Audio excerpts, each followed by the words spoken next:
Le gros intérêt pour nous, effectivement, c'est de pouvoir apporter notre savoir-faire dans le domaine de la sécurité pour protéger nos entreprises, protéger le tissu économique des Hautes-Pyrénées, parce que c'est effectivement un des rôles aussi de la gendarmerie, de faire en sorte que l'économie du département puisse se porter du mieux possible. Et si on peut vous aider à éviter les arnaques au président ou des escroqueries, des fraudes particulières qui touchent les entreprises, et ben c'est avec grande joie et avec plaisir que je mettrai à disposition mes équipes pour effectivement mener des audits de sécurité et puis sensibiliser à la cybersécurité, sensibiliser aux escroqueries, aux fraudes qui effectivement sont de plus en plus fréquentes et touchent tout le monde, que ce soit les entreprises, que ce soit les élus, que ce soit les institutions effectivement du pays. Donc c'est important qu'on puisse vous accompagner aussi dans ce domaine-là.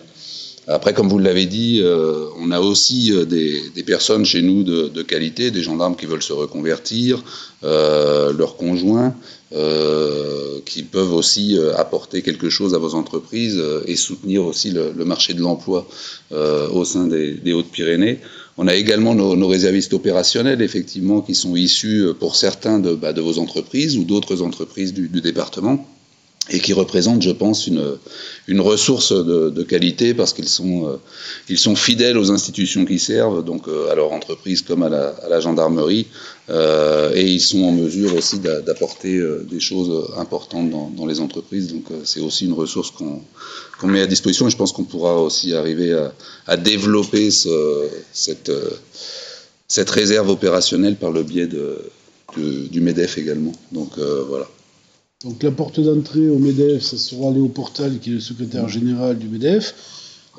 Chez vous, mon colonel, vous nous ferez passer les coordonnées de l'officier adjoint de prévention qui s'occupe de tout ce qui est partenariat. Qui est très performant, pour qu'on puisse organiser dès le premier trimestre de cette année, de 2022, des manifestations, des formations avec les entreprises regroupées au sein du MEDEF et de l'Union des entreprises des Hautes-Pyrénées.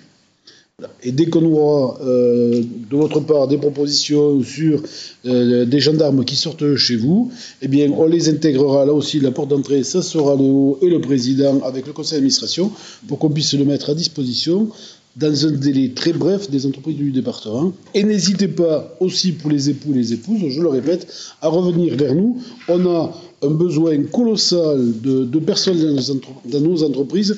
Bon, vu la qualité des personnes qui sortiront de chez vous, mon colonel, il n'y aura aucune difficulté à les replacer au sein de nos sociétés. Voire à les former. Bien sûr. Oui, aussi. Ouais. Et puis d'animer aussi notre réseau de veille dont on avait parlé, qui est aussi très très important pour arriver à sensibiliser sur un phénomène particulier, s'il y avait une fraude ou une escroquerie particulière qui touche vos entreprises, mais qu'on alerte rapidement tout le monde et qu'on puisse intervenir. Je vois qu'il y a des gens intéressés, donc donc c'est vrai que voilà. Non, mais là aussi, pour être très réactif, on donnera les coordonnées de Léo Portal, parce que comme ça, hop, un petit mail général à toutes les entreprises du secteur, voilà. Ça peut aller très vite et ça peut être très efficace. Et puis on dépêchera nos spécialistes pour vous aider. Et puis, voilà. Et pendant qu'ils sont ici, ils sont pas au bord de la route, ça me dérange. Mais ce ne sont pas les mêmes. Oh. Est-ce que vous avez des questions, madame, messieurs? Ça se fait ailleurs, ce genre de formation? Ça s'est fait dans quelques départements. Ouais. C'est pas généralisé dans tous les départements, mais ça se fait déjà dans quelques départements. Voilà. Mais bon, c'est vrai que les rapports entretenus au sein de ce département des Hautes-Pyrénées sont très propices au rapprochement. Et puis, c'est vrai qu'il faut effectivement soutenir notre département. Voilà. Et par ici, Attends, je croyais que tu avais déjà fait. Merci. D'abord les anciens. Je te remercie.